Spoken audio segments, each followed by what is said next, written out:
अच्छा, अगर आपको पेशाब का बार बार आना, पेशाब की हाजत शदीद हो जाना और पेशाब का लीक हो जाना या रात को बार बार आना, तो शायद यही ना हो कि कहीं ऐसे सिम्टम ही ना हो कि जो कि ओवर एक्टिव ब्लैडर की कैटेगरी में आते हैं। तो इस सिलसिले में अगर आप मज़ीद आगाही लेना चाहते हैं तो आप मेरी इस वीडियो को कंप्लीट देखें ताकि आपको सिम्टम्स के बारे में आगाही हो सके और आपको अपने मर्ज़ की तशख़ीस में आप डॉक्टर को मिलने में आपको आसानी हो। शुक्रिया।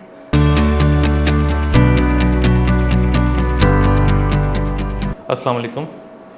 मेरा नाम डॉक्टर अतहर महमूद है। मैं assistant professor urology services hospital Lahore काम कर रहा हूँ। मेरी स्पेशलिटी यूरोलॉजी, गुर्दे और मसाने की सर्जरी से रिलेटेड तमाम मसाइल की है।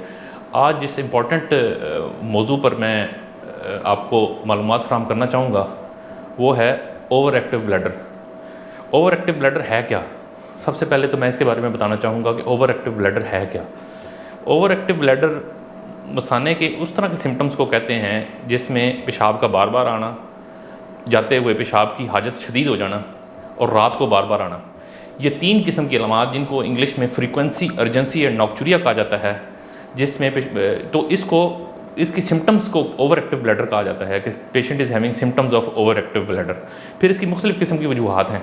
सबसे पहले तो हमें मरीज़ से हिस्ट्री लेके तशख़ीस करनी पड़ती है कि ये सिम्टम्स ओवर एक्टिव ब्लैडर के आ रहे हैं। फिर उसके बाद हम उसकी डिटेल हिस्ट्री लेके जाती है।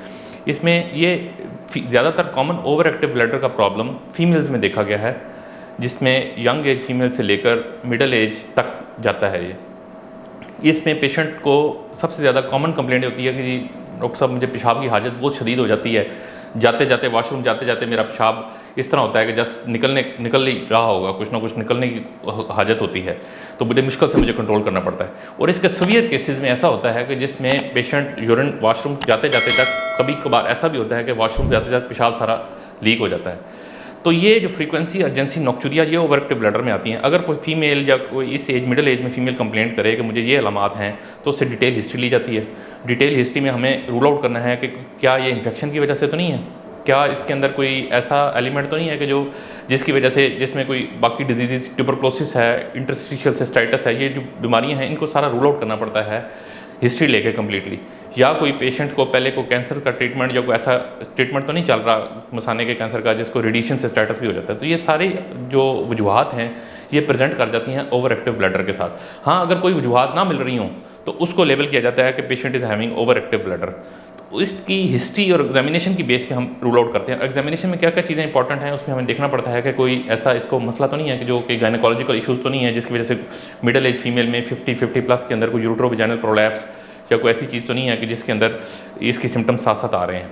तो ये चीज़ें एग्जामिनेशन पे रूल आउट करती हैं। इसके लिए हमें जो यूरोलॉजिस्ट अपने तौर पे तशख़ीस करता है, कभी हमें गायनेकोलॉजिस्ट की भी हेल्प लेनी पड़ती है। तो उसके बाद इसकी इन्वेस्टिगेशन करवाई जाती हैं। इन्वेस्टिगेशंस में सबसे पहले यूरिन का ब्लड सेट शुरू किया जाता है।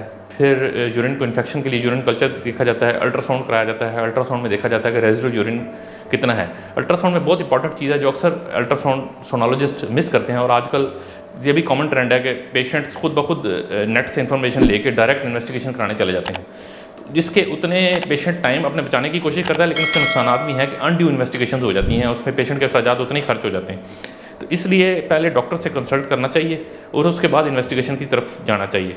तो इसमें इन्वेस्टिगेशन यही है, यूरिन कंप्लीट और अल्ट्रासाउंड और यूरिन कल्चर, ये तो बेसिक इन्वेस्टिगेशन हैं। तो इसके अंदर हम तशख़ीस कर लेते हैं काफ़ी हद तक चीज़ों की। अगर ज़रूरत पेश आए तो फिर हम उसको सिस्टोग्राम या कोई ऐसी चीज़ भी करानी पड़ सकती है जिसमें कंट्रास्ट स्टडी कहते हैं, मसाने का मुआयना प्रॉपर तरीके से।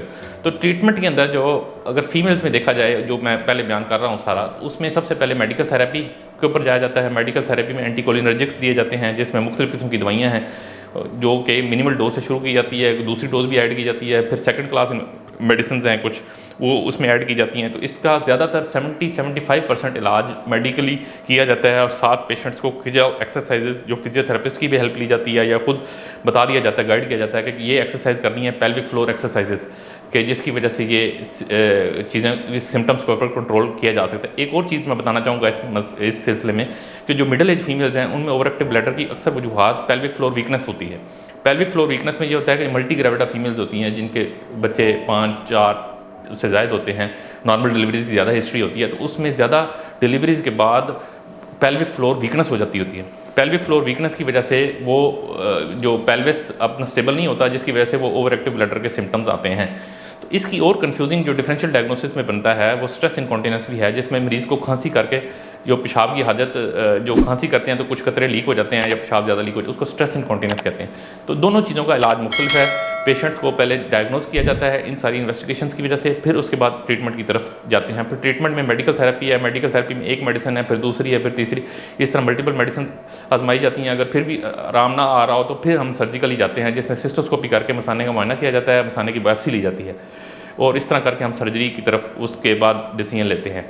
तो इसी तरह मेल्स के अंदर बात की जाए कि मेल के अंदर ओवर एक्टिव ब्लैडर के सिम्टम्स आ रहे हों तो यूजुअली 50 प्लस के अंदर वो हम पहले BPH प्रोस्टेट को रूल आउट करते हैं। कई बार ये फ्रीक्वेंसी, अर्जेंसी, नॉक्चूरिया, जो पेशाब बार बार आना, रात को बार बार आना, जाते जाते निकल जाना, ये प्रोस्टेट की इनलार्जमेंट की वजह से भी हो सकता है, जिसमें ब्लडर अनस्टेबल होता है। इसी तरह यंग पेशेंट्स के अंदर पेशाब की नाली की जो इन्फेक्शन होती है वो भी इस तरह प्रेजेंट कर सकती है। तो इस ओवर एक्टिव ब्लैडर की वीडियो के सिलसिले में, आप इसके सिम्टम्स के सिलसिले में कोई भी आप मालूमात लेना चाहते हैं तो आप मेरे इस नंबर पे क्लिक करके, ये जो मरहम के पेज दिया हुआ है इसके ऊपर क्लिक करके आप मुझसे अपॉइंटमेंट बुक कर सकते हैं और मज़ीद मालूमात भी ले सकते हैं। इससे पहले आप मज़ीद इन्फॉर्मेशन लेना चाहते हैं तो मरहम के प्लेटफार्म के थ्रू मेरी पुरानी वीडियोज़ भी हैं, जिसमें प्रोस्टेट के सिलसिले में, पेशाब की नाली की इन्फेक्शन के सिलसिले में वीडियोज़ रिकॉर्ड हुई हैं, आप उससे भी फर्दर इन्फॉर्मेशन ले सकते हैं। शुक्रिया।